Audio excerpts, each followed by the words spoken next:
புதுக்கோட்டை மாவட்டம் அறந்தாங்கி அருகே பட்டமங்கலம் கிராமத்தில் சுப சொக்கையா அவர்களின் நினைவாக கும்பாபிஷேக விழா வெகு சிறப்பாக நடைபெற்றது.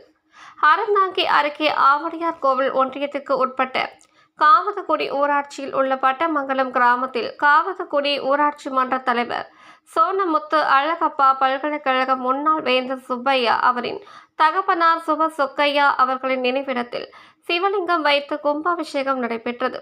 புல புண்ணிய நதியில் இருந்து கொண்டு வரப்பட்ட புனித நீர்களை வைத்து யாகசாலை கொட்டகை அமைத்து சிவாச்சாரியார்கள் மந்திரம் முழங்க யாகசாலை கொட்டையை வலம் வந்து பின்பு சிவலிங்கம் இருந்த இடத்தில் புனித நீர்களால் அபிஷேகம் செய்து தீபாரதனை காண்பித்து சுவாமி தரிசனம் செய்தனர். இவ்விழாவிற்கு காவத்துக்குடி ஊராட்சி மன்ற தலைவர் சித்ரா சோனமுத்து மற்றும் அக்கிராமத்தை சேர்ந்த ஏராளமான பொதுமக்கள் கலந்து கொண்டு சிறப்பித்தனர். Oh